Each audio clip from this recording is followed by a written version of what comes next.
Hello बच्चों, good morning. सो आई hope आप सभी का आज का टेस्ट बहुत अच्छा रहा होगा, जो कि था नीट जून बैच का फेस टेस्ट। ठीक है, तो चलिए आज हम देखते हैं उसका solution. So here is your first question of chemistry that the pair in which ions are isoelectronic with aluminium +3 ion is. तो अगर हम देखें एल्यूमिनियम +3 आयन के अंदर, तो बेटा यहाँ पे हमारे पास जो प्रोटॉन का नंबर है वो कितना होता है इसके एटॉमिक नंबर के बराबर, दैट इज 13, राइट। अब इलेक्ट्रॉन का नंबर कितना होगा इसमें हमारे पास, भाई चार्ज अगर आप देखोगे तो +3 हमारे पास यहाँ पे चार्ज है, तो +3 की वजह से इलेक्ट्रॉन रह गए 10। तो बस हमें यही देखना है कि यहाँ पे हमारे पास ऐसा कौन सा ऑप्शन है जहाँ पे हमारे पास जो दोनों ऑप्शन है वो बेसिकली एल्यूमिनियम +3 के साथ आइसो इलेक्ट्रॉनिक हो। देखिए ब्रोमीन नहीं हो सकता भाई। क्लोरीन अगर देखें तो क्लोरीन हमारे पास 18 इलेक्ट्रॉन रखता है, तो वो भी नहीं हो पाएगा। यहाँ पे देखो आप सल्फाइड के अंदर हमारे पास हो जाएंगे 18 इलेक्ट्रॉन, पोटेशियम में 18 हो जाएंगे, तो भी एल्यूमिनियम के साथ आइसो इलेक्ट्रॉनिक नहीं हो पाएगा। लेकिन अगर आप ऑक्साइड आयन देखोगे तो ऑक्साइड आयन के अंदर हमारे पास इलेक्ट्रॉन का नंबर 10 है, और मैग्नीशियम आयन के अंदर भी इलेक्ट्रॉन का नंबर 10 है। सो ऑक्साइड और मैग्नीशियम आयन जो है वो एल्यूमिनियम +3 के साथ आइसो इलेक्ट्रॉनिक हो जाएगा। सो इसका आंसर होगा करेक्ट ऑप्शन डी। ठीक है, अगला क्वेश्चन है similarity in chemical properties of the atoms of element in a group of the periodic table is most closely related to. Simple सा क्वेश्चन आपसे पूछा गया था कि भाई एक ही हमारे पास ग्रुप के अंदर जो एलिमेंट है उनकी केमिकल प्रॉपर्टी सिमिलर होने का रीजन क्या है। और भाई ये बात हम जानते हैं क्योंकि हमारे पास जो भी एक ग्रुप के एलिमेंट होते हैं उनके वैलेंस शेल के इलेक्ट्रॉन का नंबर सेम होता है, इसलिए वो सेम टाइप की केमिकल प्रॉपर्टी शो करते हैं। ठीक है, सो यहाँ हमारे पास देखो करेक्ट आंसर क्या होगा, एटॉमिक नंबर सेम नहीं होता, नहीं एटॉमिक नंबर तो अलग होगा, एटॉमिक मासेस भी अलग अलग होंगे। Number of principal energy level, नहीं, प्रिंसिपल एनर्जी लेवल भी हर एक पीरियड के साथ में इंक्रीज होता जाता है, right. Number of valence electron, yes, एक ही ग्रुप के एलिमेंट के सारे जो भी हमारे पास एलिमेंट होते हैं उनके वैलेंस इलेक्ट्रॉन का नंबर सेम होता है। सो यहाँ पे करेक्ट आंसर होगा ऑप्शन डी। चलो नेक्स्ट है the change in oxidation state of manganese in KMnO4 in friendly basic medium. चलो भाई सबसे पहले हम देखते हैं कि जो KMnO4 है, दिस इज KMnO4, अगर हम इसको एक फ्रेंडली बेसिक मीडियम के अंदर इंट्रोड्यूस करेंगे तो ये हमारे पास चेंज होता है किसके अंदर, MnO2 के अंदर, वी नो दिस, राइट। तो बेटा देखो KMnO4 जो है इसका ऑक्सीडेशन नंबर यहाँ पे होता है Mn का इसके अंदर +7, और ये MnO2 में जा रहा है, तो MnO2 में मैग्नीज का ऑक्सीडेशन नंबर है +4। तो यहाँ पे ऑक्सीडेशन नंबर में जो चेंज है वो कितने का है, 3 का चेंज है। सो यहाँ करेक्ट आंसर हो जाएगा ऑप्शन नंबर बी। ठीक है, सो 48 का करेक्ट आंसर है ऑप्शन बी। नेक्स्ट है which one of the following is an example of disproportionation reaction.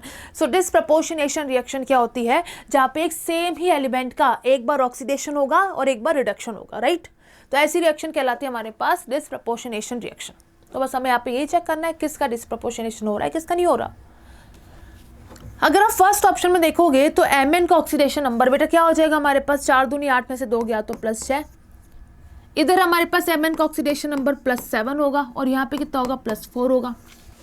तो अगर आप यहाँ देख सकते हो तो Mn का एक बार क्या हुआ है, ऑक्सीडेशन, और इसी Mn का बेटा एक बार क्या हुआ, रिडक्शन हुआ है ना। ऑक्सीडेशन नंबर में कमी आई है तो रिडक्शन हुआ है। तो सेम एलिमेंट का एक बार ऑक्सीडेशन और उसी सेम एलिमेंट का एक बार रिडक्शन, ऐसी रिएक्शन कहलाती है डिसप्रपोर्शनेशन रिएक्शन। तो यही आंसर सबसे करेक्ट है, तो आंसर तो यही होना चाहिए। लेकिन फिर भी मन की तसल्ली के लिए बाकी के ऑप्शन देख लेते हैं, है ना। देखो अगर मैं अगला देखूं तो यहाँ पे Mn जो है वो +6 के अंदर है, राइट। अगर आप यहाँ पे प्रोडक्ट की साइड देखोगे तो प्रोडक्ट में Mn है +4 के अंदर, तो इधर तो इसका केवल रिडक्शन हो रहा है ना। केवल रिडक्शन से हमारे पास डिसप्रपोर्शनेशन डिफाइन नहीं होता। इधर अगर आप देखोगे तो बेटा Mn जो है वो +7 से जा रहा है +2 के अंदर, ये तो हो गया रिडक्शन। लेकिन अगर आयोडीन आप देखोगे तो आयोडीन -1 से 0 में जा रहा है, तो ये ऑक्सीडेशन है।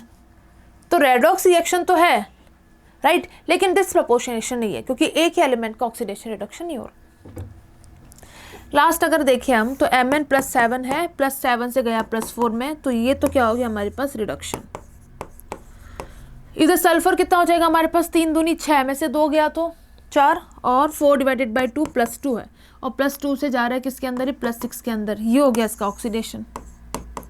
तो अगेन ये रिएक्शन भी रेडॉक्स रिएक्शन है, लेकिन डिसप्रपोर्शनेशन की कैटेगरी में नहीं आएगी। तो करेक्ट आंसर तो कौन सा हो गया? ऑप्शन नंबर ए, है ना। आई होप बड़ा इजी क्वेश्चन था, आप सभी का सही हुआ हो। चलो अगला है question, number of atoms in 4.25 gram of NH3। देखो मोल कॉन्सेप्ट के क्वेश्चन बड़े इजी होते हैं, आपको बस देखना है कि क्या निकालना है और क्या दे रखा है। हमें NH3 का मास गिवन है, तो मास से पहले हम इसकी मोल निकाल सकते हैं, है ना। और NH3 खुद ही अपने आप एक मॉलिक्यूल है, तो मोल से पहले हम मॉलिक्यूल का नंबर निकाल सकते हैं, फिर उस मॉलिक्यूल के अंदर कितने एटम है हम वो निकाल सकते हैं। आपको सारा कुछ सीक्वेंस से तो करना है। तो सबसे पहले आप देखिए भाई मोल हम कैसे निकालोगे। हम लिख सकते हैं मोल्स ऑफ NH3 कितने होंगे,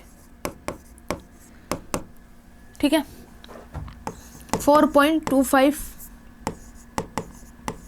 डिवाइडेड बाय इसका मोलर मास कितना होगा 17, है ना।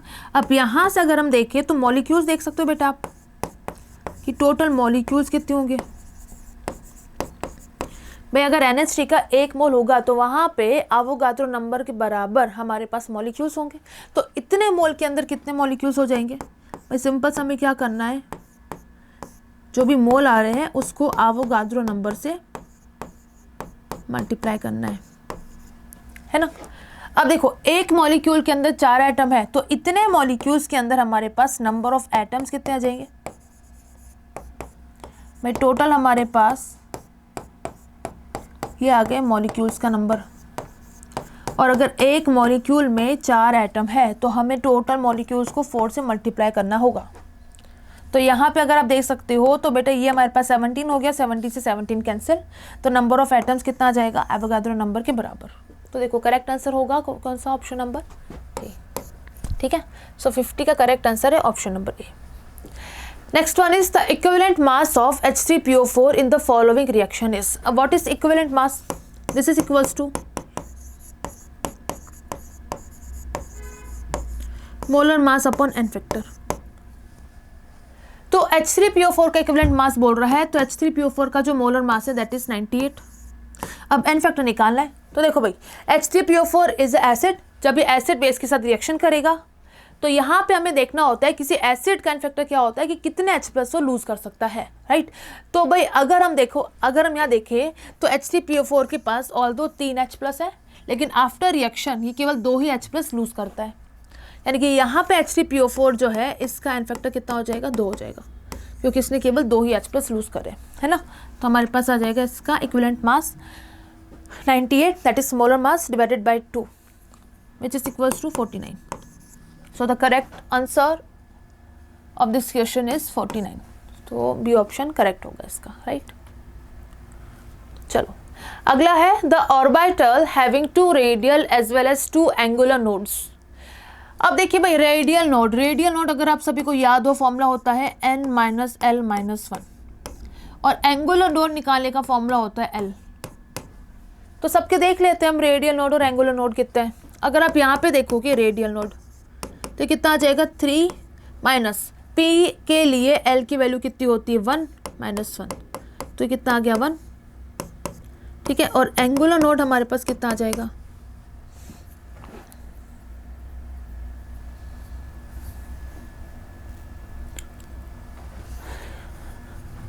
ये तो l की वैल्यू 1 ही होगी, तो ये भी कितना आ जाएगा 1, है ना। और हमसे बोला है कि किसके लिए हमारे पास 2 होंगे, रेडियल नोड और एंगुलर नोड की वैल्यू कितनी होगी? 2 होगी। यहाँ पे हमारे पास रेडियल नोड और एंगुलर नोड ऑल दो बराबर है, लेकिन वैल्यू हमारे पास 1 आ रही है, तो ये नहीं होगा आंसर। इसमें अगर आप देखोगे रेडियल नोड, तो रेडियल नोड कितने हो जाएंगे 4 माइनस डी के लिए l की वैल्यू 2 होगी -1, तो दिस इज इक्वल्स टू 1। और एंगुलर नोड कितना हो जाएगा? ये हो जाएगा 2, तो ये हमारे पास 2 के बराबर नहीं आ रहा दोनों, ठीक है। अगर 4f के लिए आप देखोगे एंगुलर रेडियल नोड और एंगुलर नोड, तो रेडियल नोड हो जाएगा 4 - 3 - 1 दैट इज इक्वल्स टू 0, और एंगुलर नोड हो जाएगा 3, तो ये भी हमारे पास 2 के बराबर नहीं आ रहा। लास्ट ऑप्शन है 5D। 5D के लिए अगर आप देखोगे रेडियल नोड और एंगुलर नोड, तो बेटा रेडियल नोड निकालोगे आप 5 - 2 - 1 दैट इज इक्वल्स टू 2, और एंगुलर नोड l की वैल्यू होती है that is 2 for d orbital. तो 2 रेडियल नोड और एंगुलर नोड आ रहे हमारे पास 5D के लिए, so the correct answer is option number D, right. Okay चलो नेक्स्ट क्वेश्चन है, the ionic radius of K plus Na plus Al plus 3 and Mg plus 2 are in the order. Okay, let's see. First of all, sodium plus aluminium plus 3 and magnesium plus 2, these are isoelectronic species.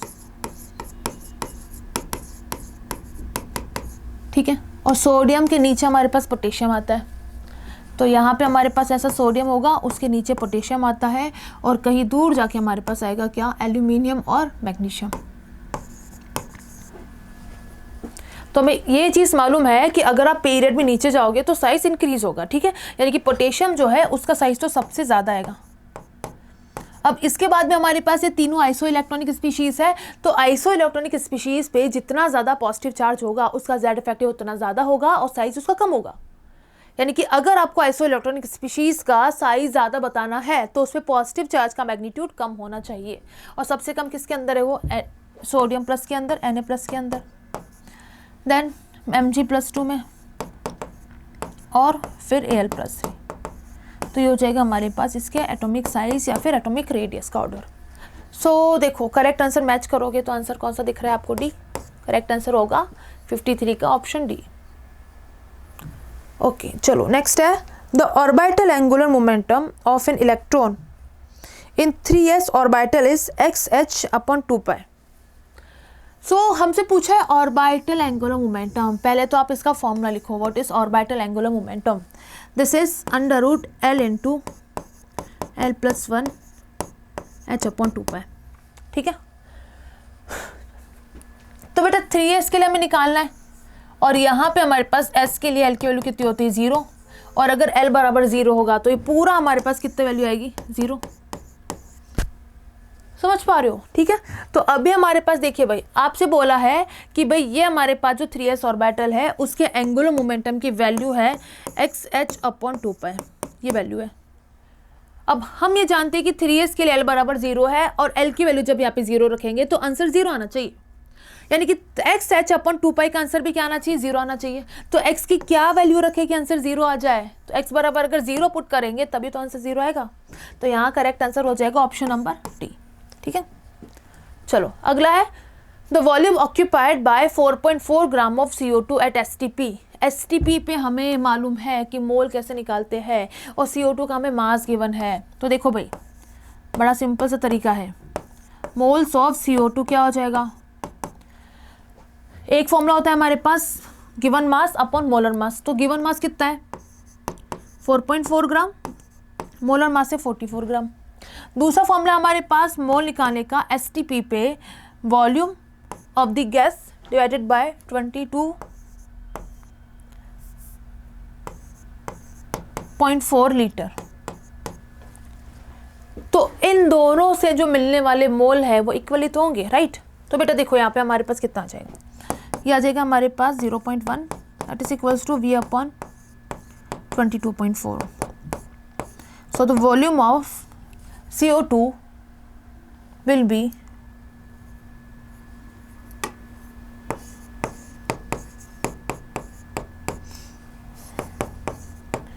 2.24. ठीक है, so the correct answer option number B. चलो next है, given below are the oxides. हमें बहुत सारे नीचे कुछ oxides given है, उसमें आपको बताना है कि एम्फोटेरिक ऑक्साइड्स कितने हैं. देखिए, ये हम जानते हैं कि जो मेटल्स हैं उनके ऑक्साइड कैसे होते हैं, बेसिक होते हैं. नॉन मेटल्स के ऑक्साइड कैसे होते हैं, एसिडिक होते हैं. लेकिन वहाँ पे कुछ बेसिक ऑक्साइड्स भी होते हैं और कुछ हमारे पास एम्फोटेरिक ऑक्साइड भी होते हैं, कुछ न्यूट्रल होते हैं. ठीक है, तो भाई ये चीज़ हमें याद रखने की रहती है.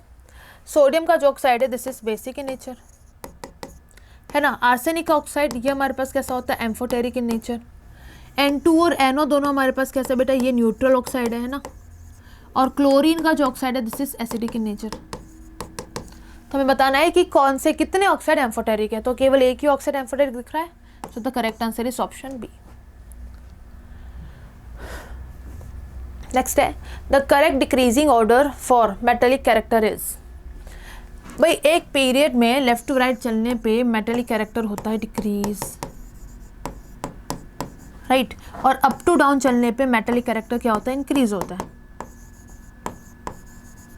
तो बस आपको इतना ही पॉइंट ध्यान रखना था और यहाँ से फिर ऑप्शन के अकॉर्डिंग आपको करेक्ट आंसर मार्क करना था। आप पहले सबसे पहले लिख लो भाई कौन सा कहाँ पे आता है। देखो सबसे पहले हमारे पास यहाँ पे कौन होता है, लिथियम तो है नहीं, लिथियम के नीचे कौन है, सोडियम। ठीक है, सोडियम के बाद कौन आता है बेटा, मैग्नीशियम। मैग्नीशियम के बाद एल्यूमिनियम नहीं दे रखा, एल्यूमिनियम के बाद कौन आता है, सिलिकॉन। फिर यहाँ पे फास्फोरस। बचा कौन सा, बेरिलियम। तो बेरिलियम कहाँ पर है, मैग्नीशियम के नीचे।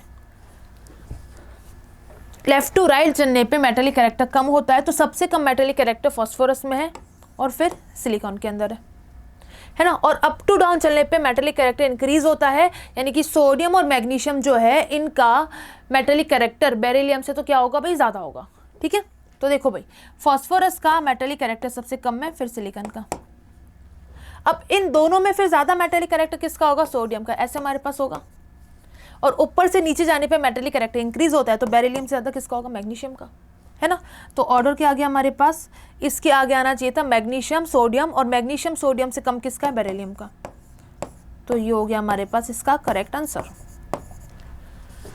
सो इस क्वेश्चन का करेक्ट आंसर जो है that will be option number A, right.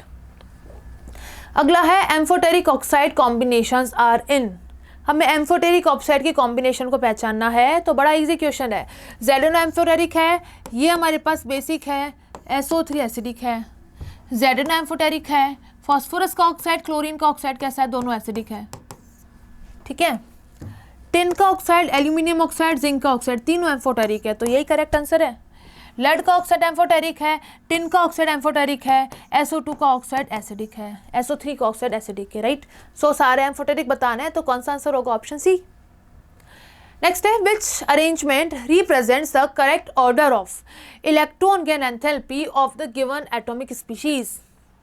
भाई ये क्वेश्चन देखो बड़े मजेदार होते हैं। ठीक है, सबसे पहले आप देखो कौन कौन से एलिमेंट है, सभी में एलिमेंट सेम रहते हैं। ऑक्सीजन है, सल्फर है, क्लोरीन है और फ्लोरीन है। ठीक है, अब इसको तुम पीरियोडिक टेबल के अकॉर्डिंग अरेंज कर दो, कैसे आएगा, देखो बेटा, फ्लोरीन देन क्लोरीन, यहाँ पे ऑक्सीजन है, यहाँ सल्फर है।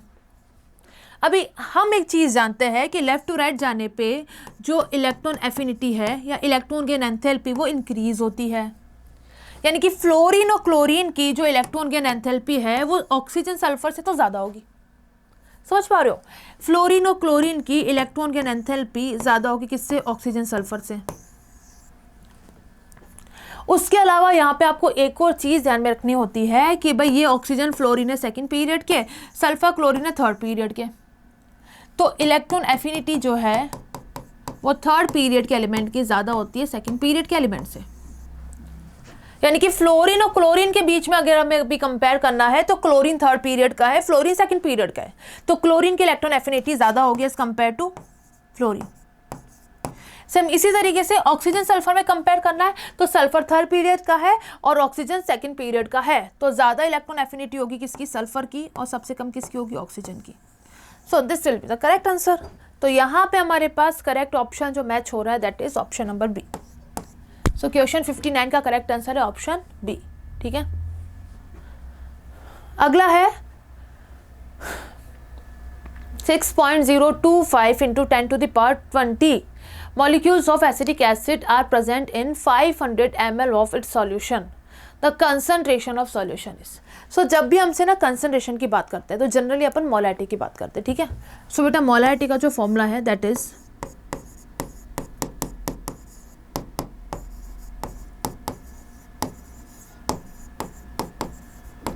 moles of solute divided by volume of solution if given in ml, then we have to multiply this formula by 1000.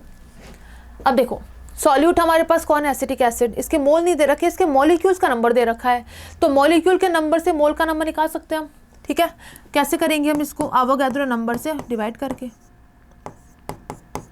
10 to the power 20 है divided by 6.023 into 10 to the power 23 into 1000, और solution का जो volume है that is 500 ml। बस इसी को solve करना, answer आ जाएगा। तो यहाँ से तो ये ऑलमोस्ट कैंसिल हो गया, राइट बेटा, ये यहाँ से 2 से कैंसिल हो रहा है और ये हमारे पास कितना बच जाएगा, 10 to the power -3। So the answer will be 2 like this 0.002 molar. So the correct answer is option A. ठीक है,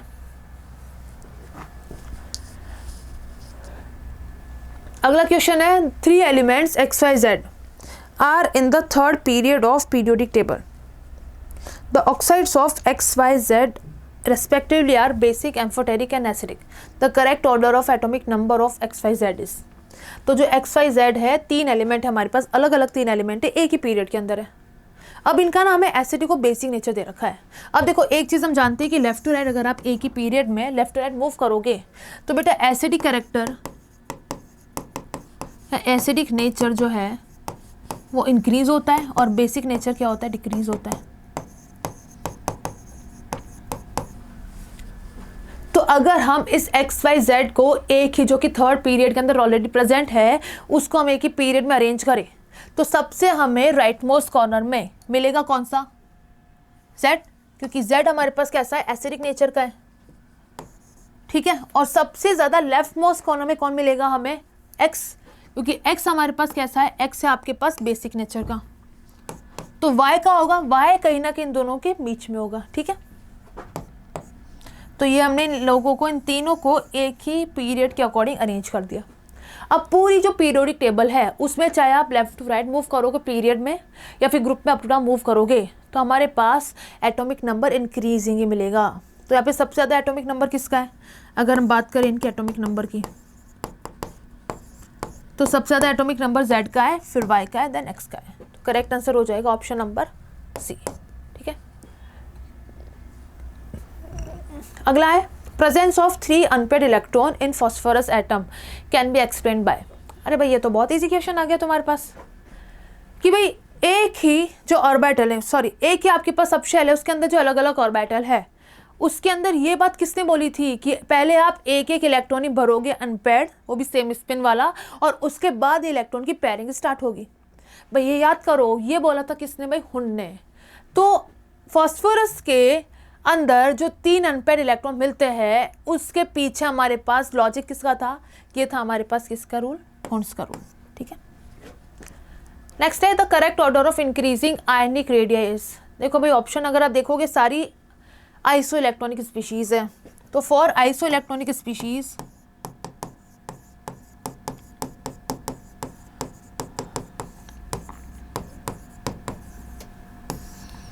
जो आयनिक रेडियस है, ठीक है, हम लिख सकते हैं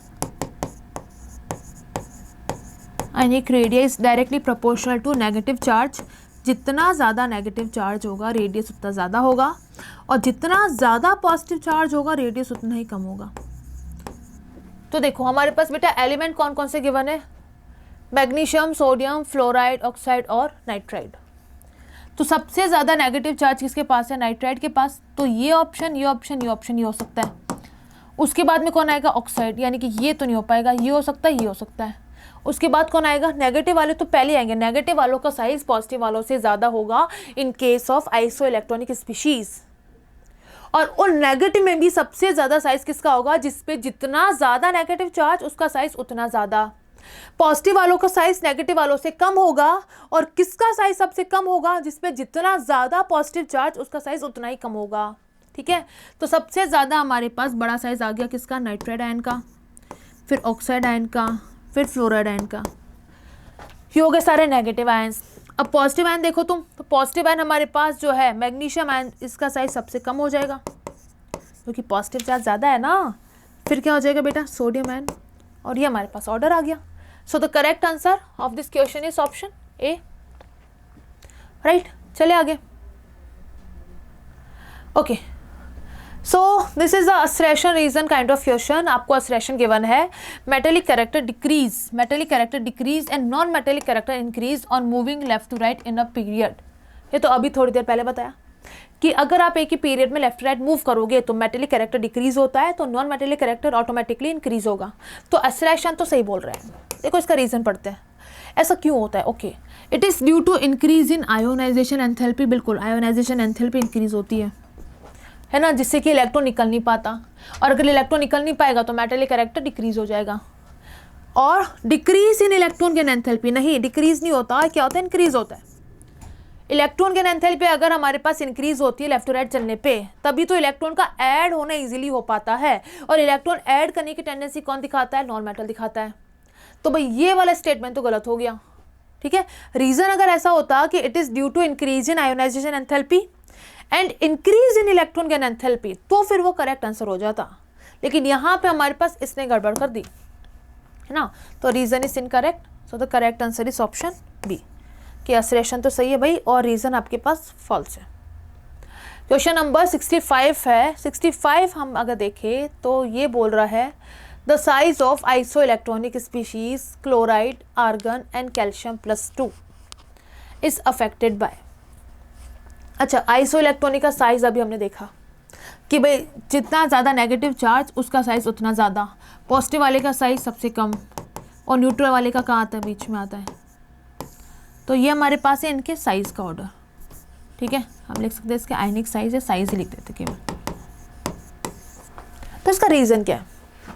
इसका रीज़न बड़ा छोटा सा है कि भाई जितना ज़्यादा पॉजिटिव चार्ज होगा उसका जेड इफेक्टिव ज़्यादा होगा, इसका हमारे पास जेड इफेक्टिव ज़्यादा होगा, जितना ज़्यादा नेगेटिव चार्ज होगा उसका जेड इफेक्टिव कम होगा।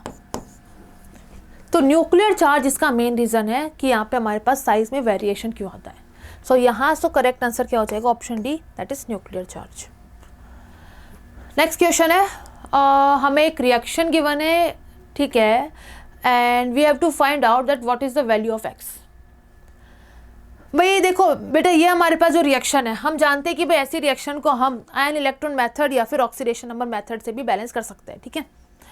लेकिन अगर आपको ऐसे easy half reaction kind of कोई रिएक्शन दे रखी है, भाई हाफ रिएक्शन तो नहीं है, कम प्रोपोर्शनेशन है, तो इसको आप डायरेक्ट भी तो यहाँ पे बैलेंस कर ही सकते हो। देखो प्रोडक्ट की साइड में हमारे पास आयोडीन कितने 12 है, रिएक्टेंट की साइड में आयोडीन है 2, तो x हमारे पास कितना होना चाहिए कि 12 हो जाए, तो x शुड बी 10। अगर x हमारे पास 10 होगा तो हमारे पास यहाँ पे टोटल चार्ज भी कितना हो जाएगा? -12 और +12 तो 0, जो कि प्रोडक्ट के चार्ज के बराबर है। तो x की वैल्यू तो डायरेक्ट आ गई, कितने आ जाएगी? 10। 66 का करेक्ट आंसर होगा option D. Next is the ionic radius of nitride, oxide and fluoride ion respectively. तीनों हमारे पास आइसो इलेक्ट्रॉनिक है।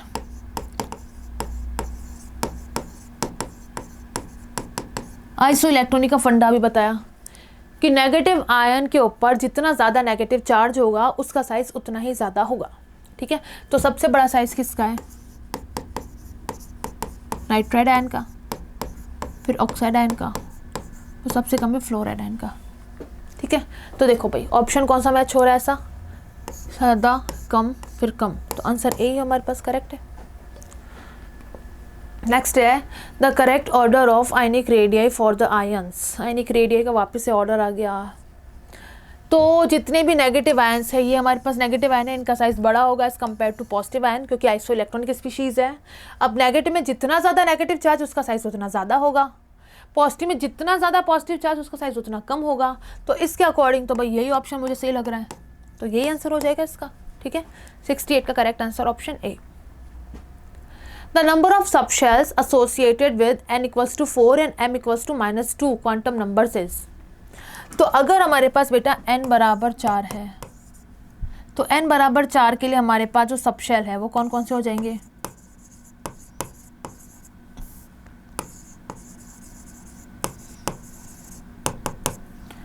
Four S, 4p, 4d, 4f। लेकिन अगर 4s के अंदर देखेंगे तो यहाँ पे s के अंदर एक ही ऑर्बिटल, 4p के अंदर हमारे पास 3 ऑर्बिटल, और 4d जो है उसमें d सबशेल के अंदर 5 ऑर्बिटल, और f के अंदर हमारे पास कितने ऑर्बिटल? 7, ठीक है। तो आपको n बराबर 4 और m बराबर -2 रखने वाले सबशेल का नंबर बताना है।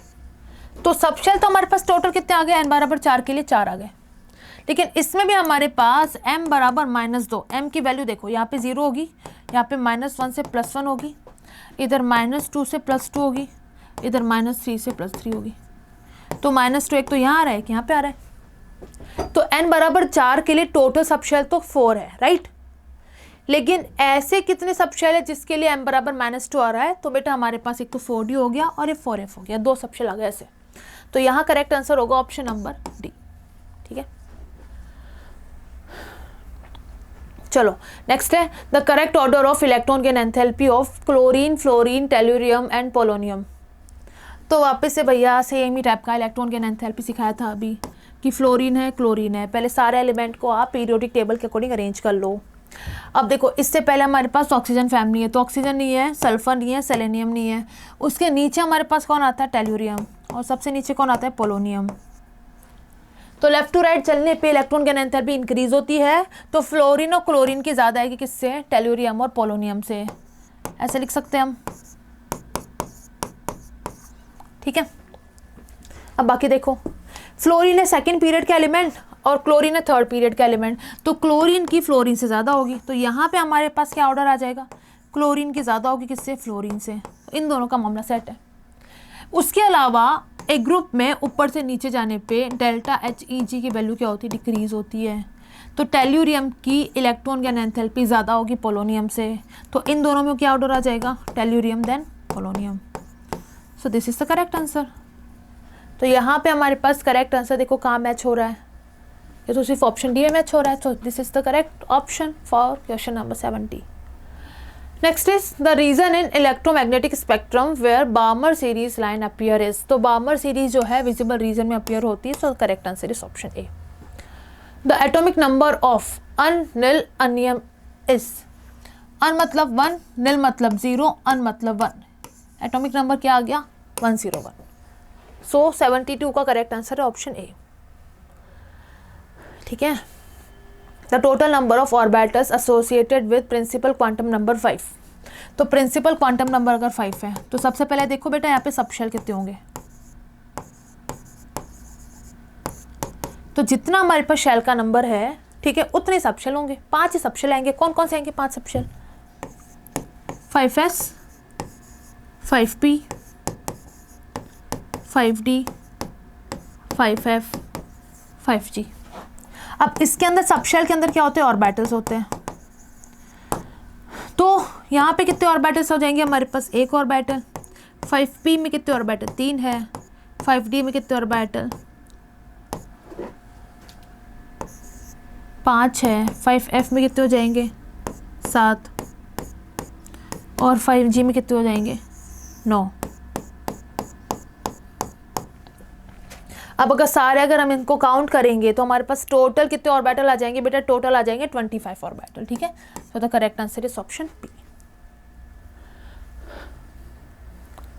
74 है, if uncertainty in position and momentum are equal then find uncertainty in velocity is.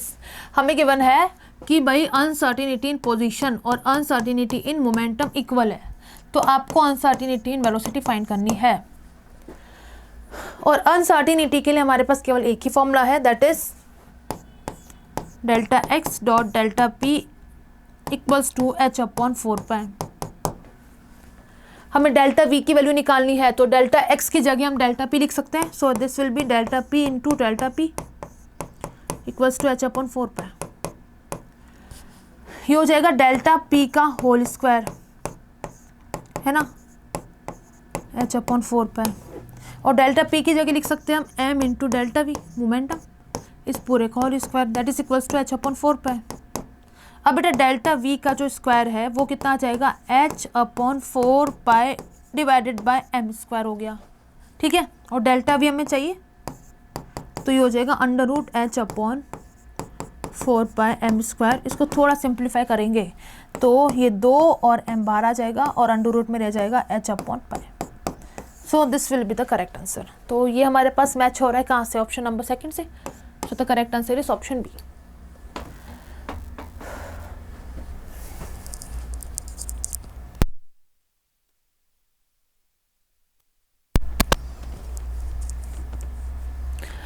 Next है the wavelength of third line of Balmer series for a hydrogen atom is. Balmer series की third line है, right. तो third line है तो n1 की value हमारे पास कितनी होगी बार्मर सीरीज के लिए 2, और n2 बराबर कितना होगा हमारे पास, थर्ड लाइन है तो 3 + 2 दैट इज 5। और वेवलेंथ निकालने का फॉर्मूला एक ही होता है, simple, 1/λ equals to r into Z square, 1/n1 का स्क्वायर माइनस 1/n2 का स्क्वायर। वैल्यूज अगर हम यहाँ पुट करें तो r z की वैल्यू कितनी हो जाएगी, 1 का स्क्वायर, n1 कितना है हमारे पास, 2 का स्क्वायर, माइनस 5 स्क्वायर, ये हो जाएगा 1/λ इक्वल्स टू r 1/4 माइनस 1/25। तो 1/λ इक्वल्स टू r इंटू ये हो जाएगा कितना 100 और ऊपर ये बच जाएगा कितना 21। So value of lambda is equals to 100 divided by 21r। ठीक है, तो देखो ऐसे क्वेश्चन काफ़ी इजी होता है, बस आप छोटा सा कॉन्सेप्ट इसका याद रखो कि पहले हमें इसकी ये फॉर्मूला याद रखना है, और कोई भी आपको चीज़ दे रखी है जैसे बार्मर सीरीज़ की पहली लाइन, दूसरी line, third line, last line कुछ भी है, तो उसके लिए n1 और n2 की वैल्यू याद रखनी है। सारी वैल्यूज पुट करो, आंसर आ जाएगा तुरंत। ठीक है, so the correct answer is option B. I hope आप सभी का आंसर सही हुआ हो ये वाला। चलो अगला है, which of the following is not permissible arrangement of electrons in an atom. Okay let's सी, अगर n की वैल्यू 5 है तो l की वैल्यू 3 पॉसिबल है, राइट, और l बराबर 3 के लिए m बराबर 0 पॉसिबल है, तो ये तो पॉसिबल है। n बराबर 3 के लिए l बराबर 2 पॉसिबल है, राइट, लेकिन l बराबर 2 के लिए m बराबर -3 पॉसिबल नहीं है। l इक्वल्स टू अगर 2 है तो m की वैल्यू -2 से +2 होगी, m बराबर -3 नहीं आ सकती, सो ये हमारे पास परमिसिबल नहीं है। सो this is the incorrect answer, तो यही हमारे पास सही आंसर हो जाएगा इस क्वेश्चन के लिए। अगला तुम देखो भाई, n बराबर 3 के लिए l बराबर 2 हो सकता है, और l बराबर 2 के लिए m की वैल्यू -2 से +2 होती है ना, तो ये भी करेक्ट है। n बराबर 4 के लिए l बराबर 0 हो सकता है, और l बराबर 0 के लिए m की वैल्यू 0 आएगी, तो ये भी करेक्ट है, मतलब ये हो सकता है, राइट। तो कौन सा परमिसिबल नहीं है, ऑप्शन बी परमिसिबल नहीं है, तो ये हमारे पास इस क्वेश्चन का करेक्ट आंसर हो गया। If a substance A dissolve in solution of a mixture of B and C with their respective number of moles as Na, Nb and Nc, mole fraction of C in the solution is। अरे भाई mole fraction है C का, तो बड़ा easy हमारे पास question है। So the answer will be moles of C divided by total moles. अब total moles हमारे पास कौन कौन बना रहा है, A बना रहा है, B बना रहा है, C बना रहा है, तो C के मोल फ्रैक्शन का फॉर्मूला क्या हो जाएगा हमारे पास, Nc divided by Na plus Nb plus Nc। So correct answer is option B. Identify the process in which change in oxidation state is 5। तो सबके ऑक्सीडेशन नंबर में चेंज हम देख लेते हैं। भाई यहाँ पे कार्बन जो है इसका ऑक्सीडेशन नंबर देखो, 4 दूनी 8 में से 2 गया तो +6 और ये हो जाएगा +3, और यहाँ पे कार्बन है +4 में, तो यहाँ पे चेंज कितने का है, 1 का है, तो ये तो आंसर होगा नहीं। इसमें आप देखोगे क्रोमियम 4 दूनी 8 में से 2 गया तो +6 और इधर क्रोमियम +3 है, यहाँ पे 3 का चेंज है, तो ये भी आंसर नहीं होगा। ठीक है, यहाँ पे हमारे पास क्रोमियम 7 दूनी 14 में से 2 गया तो 12/2, ये +6 से +3 में जा रहा है, तो ये भी 3 का चेंज है, ये भी आंसर नहीं होगा।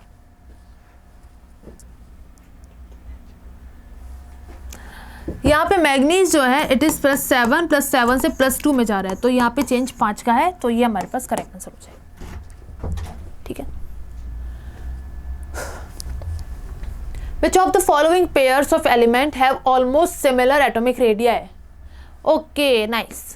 सो बेटा जर्कोनियम और हॉफनियम अगर आप देखोगे तो जर्कोनियम हमारे पास 4d सीरीज का है और ये हॉफनियम 5d सीरीज का है, तो इन दोनों के बीच में क्या लगेगा, लेंथेनाइट कॉन्ट्रैक्शन।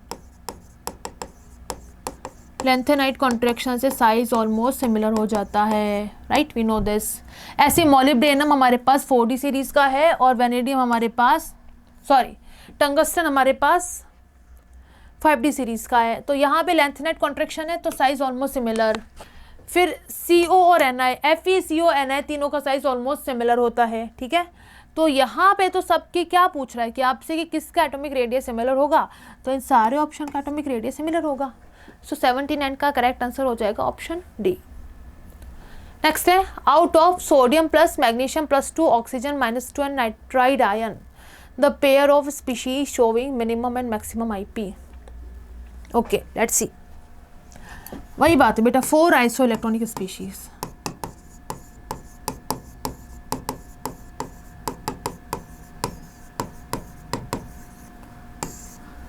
अगर हम Z इफेक्टिव की बात करें तो Z effective is proportional to, जितना ज़्यादा पॉजिटिव चार्ज होगा उसका Z इफेक्टिव उतना ही ज़्यादा होगा, और जितना ज़्यादा नेगेटिव चार्ज होगा उसका Z इफेक्टिव उतना ही कम होगा।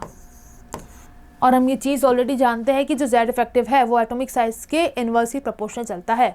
ठीक है, अब ना किसी एटम के लिए, किसी भी स्पीशीज के लिए Z इफेक्टिव जितना ज़्यादा होगा उसका न्यूक्लियर चार्ज उतना ही ज़्यादा होगा, और न्यूक्लियर चार्ज अगर ज़्यादा है तो वहाँ से इलेक्ट्रॉन को निकाल पाना बहुत ही मुश्किल है। ठीक है, तो बड़ी सिंपल सी बात है कि भाई जो आयोनाइजेशन पोटेंशियल है वो भी डायरेक्टली प्रोपोर्शनल होगा किसके, Z इफेक्टिव के। यानी कि जिसका Z इफेक्टिव ज़्यादा होगा उसका आयोनाइजेशन पोटेंशियल ज़्यादा होगा। तो देखो यहाँ पे मैग्नीशियम के ऊपर सबसे ज़्यादा पॉजिटिव चार्ज है, सो इसका जो IP है दिस विल बी मैक्सिमम, और नाइट्रोजन के ऊपर सबसे ज़्यादा नेगेटिव चार्ज है तो इसकी IP की वैल्यू कैसे होगी, सबसे मिनिमम होगी। हमें बताना है कि मिनिमम पहले बताना है फिर मैक्सिमम बाद में बताना है। तो नाइट्राइट की IP सबसे कम है, नाइट्राइट की IP यहाँ पे सबसे कम है, ठीक है, और मैग्नीशियम की IP की वैल्यू सबसे हाईएस्ट है। सो करेक्ट आंसर होगा ऑप्शन सी। चलो नेक्स्ट है, which among the following elements has the highest first ionization enthalpy. Nitrogen, carbon, boron, oxygen है। पीरियोडिक टेबल में अरेंज कर लो। एक ही पीरियड के एलिमेंट है, सेकंड पीरियड के एलिमेंट है, पहले बोरोन आता है, उसके बाद में कौन है, carbon, then nitrogen, then oxygen. Left to right जाने पे बेटा जो आयोनाइजेशन एनर्जी है वो कैसे होती है, इंक्रीज होती है। लेकिन यहाँ पे हमारे पास ये ऑर्डर रिवर्स आता है, उल्टा आता है, केवल इस जगह पे due to half filled configuration, है ना, याद आया हो आप सभी को अगर।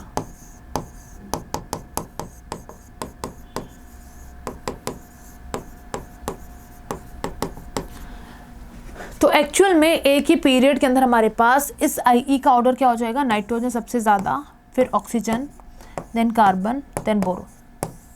तो सबसे हाईएस्ट आयोनाइजेशन एनर्जी एंथैल्पी की वैल्यू किसकी है, नाइट्रोजन की। ठीक है, so the correct answer is option A. चलो अगला है, according to the periodic law of elements the variation in properties of element is related to their. Periodic law जो हमारे पास है एलिमेंट का, जिसके अकॉर्डिंग मॉडर्न पीरियोडिक टेबल बनाई गई है, वो एलिमेंट के एटॉमिक नंबर को ध्यान में रख के बनाई गई है। ठीक है, तो जो वेरिएशन आता है एलिमेंट की प्रॉपर्टी में वो रिलेटेड होता है उसके एटॉमिक नंबर के। So the correct answer is option C. चलो नेक्स्ट है, the magnetic quantum number specify. Magnetic quantum number जो है ये हमें बताता है कि ऑर्बिटल्स का ओरिएंटेशन कैसा है, राइट। साइज के बारे में हमें प्रिंसिपल क्वांटम नंबर बताता है, शेप के बारे में हमें बताता है कौन, azimuthal quantum number, nuclear stability के बारे में हमें स्पिन क्वांटम नंबर बताता है, और ओरिएंटेशन ऑफ ऑर्बिटल के बारे में बताता है कौन, magnetic quantum number. Next question है, which of the following configurations represents atom of elements having the second highest ionization energy। यहाँ देखो भाई, ये ऑलरेडी हमारे पास नॉर्मल गैस कॉन्फ़िगरेशन है, तो इसकी जो फर्स्ट IE है वही सबसे हाईएस्ट है। ठीक है, इसमें तुम देखोगे, देखो बहुत सिंपल सी बात है, अगर हमें एकदम से हाईएस्ट आयोनाइजेशन एनर्जी बतानी है तो आपको एकदम से जंप देखना है, और एकदम से जंप हमारे पास कब होता है, जब इलेक्ट्रॉन निकलते निकलते शेल का चेंज होता है, राइट। ऐसे यहाँ देखो भाई, पहला इलेक्ट्रॉन निकल गया, दूसरा निकल गया, तीसरा निकल गया, चौथा निकल गया, क्योंकि सारे हमारे पास एक ही शेल के अंदर है। अब बेटा यहाँ से जो पांचवें इलेक्ट्रॉन है उसको निकालने के दौरान हमारे पास शेल का जंप हो रहा है। ठीक है, यानी कि इस एलिमेंट के लिए जो फिफ्थ IE की वैल्यू है वो सबसे हाईएस्ट होगी। इसमें आप देखो भाई, पहला इलेक्ट्रॉन निकल गया, लेकिन दूसरा आप निकाल रहे हो एक नॉर्मल गैस कॉन्फ़िगरेशन से, दूसरा इलेक्ट्रॉन निकाल रहे हो आप एक अंदर वाले शेल से। तो इलेक्ट्रॉन निकालते टाइम पे, दूसरा इलेक्ट्रॉन निकालते टाइम पे शेल का जंप हो गया, तो ये हमारे पास सेकंड आयोनाइजेशन एनर्जी सबसे हाईएस्ट शो करेगा। इसमें अगर आप देखोगे, पहला इलेक्ट्रॉन निकल गया, दूसरा भी निकल गया, क्योंकि दोनों इलेक्ट्रॉन एक ही शेल में है, लेकिन तीसरा इलेक्ट्रॉन अगले वाले शेल से निकल रहा है। ठीक है, नीचे वाले शेल से निकल रहा है, तो भाई इसके लिए हमारे पास तीसरा इलेक्ट्रॉन निकालना मुश्किल है। तो इस एलिमेंट के लिए, इस पर्टिकुलर कॉन्फ़िगरेशन के लिए थर्ड IE की वैल्यू सबसे हाईएस्ट होगी। हमें बताना है कि किसके लिए सेकेंड IE सबसे हाईएस्ट है। सो करेक्ट आंसर हो गया ऑप्शन सी, राइट। चलो नेक्स्ट है, the correct order of radii is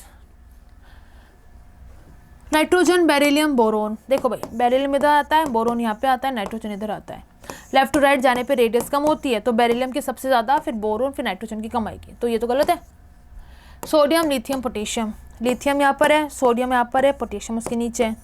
एक ही ग्रुप में अप टू डाउन जाने पर रेडियस इंक्रीज होता है, तो पोटेशियम की ज़्यादा होनी चाहिए थी, फिर सोडियम की, फिर लिथियम की। तो ये तो गलत दे रखा है, ये भी गलत है। अगर आप यहाँ देखोगे फ्लोराइड, ऑक्साइड और नाइट्राइड, ये हमारे पास आइसो इलेक्ट्रॉन की स्पीशीज़ है, सभी पे नेगेटिव चार्ज है। जितना ज़्यादा नेगेटिव चार्ज साइज उतना ज़्यादा, तो भाई ये हमारे पास करेक्ट आंसर है। ठीक है, यहाँ आप देखोगे एक ही एलिमेंट जिनकी अलग अलग ऑक्सीडेशन स्टेट है, तो जितना ज़्यादा पॉजिटिव चार्ज साइज उतना कम होगा, तो ये हमारे पास साइज का ऑर्डर बिल्कुल इनकरेक्ट है। ठीक है, तो करेक्ट आंसर क्या हो गया इसका? Option B. 86 है, which one of the following is not isoelectronic with oxide ion. Oxide ion के अंदर हम देखेंगे इलेक्ट्रॉन का नंबर कितना है, 10। तो बस देख लो आप किस में इलेक्ट्रॉन का नंबर 10 नहीं है। नाइट्राइड में भी इलेक्ट्रॉन का नंबर कितना हो जाएगा? 10 हो जाएगा। फ्लोराइड का एटॉमिक नंबर कितना होता है? 9, और -1 की वजह से इलेक्ट्रॉन कितने हो गए? 10 हो गए। सोडियम का एटॉमिक नंबर होता है 11, 11 में से एक इलेक्ट्रॉन रेस करना है हमें, तो इलेक्ट्रॉन कितने हो गए? 10 हो गए। लेकिन सल्फाइड का एटॉमिक नंबर है 16, 16 में 2 और ऐड करोगे तो इलेक्ट्रॉन का नंबर कितना हो जाएगा? 18। तो भाई ये हमारे पास आइसो इलेक्ट्रॉनिक नहीं है ऑक्साइड के साथ, तो correct answer is option C. ठीक है, नेक्स्ट है, elements of which group forms anion most readily. Left to right जाने पे इलेक्ट्रॉन की एंथैल्पी इंक्रीज होती है, यानी कि इलेक्ट्रॉन एक्सेप्ट करने की टेंडेंसी इंक्रीज होती है, तो इलेक्ट्रॉन जो जल्दी से एक्सेप्ट करेगा वो एनायन भी जल्दी से बनाएगा। अब देखो भाई, ऑक्सीजन फैमिली यहाँ पे कहीं है, या हमारे पास है ऑक्सीजन फैमिली, है ना। नाइट्रोजन ग्रुप इससे पहले आ जाता है, हेलोजन उसके बाद में आता है, और एल्कलाइन मेटल तो सबसे आगे आएंगे। तो सबसे ज़्यादा हमारे पास इलेक्ट्रॉन का एंथैल्पी किसकी? हेलोजन्स की। तो हेलोजन के लिए हमारे पास एनायन बनाना सबसे इजी काम है। करेक्ट आंसर है ऑप्शन सी।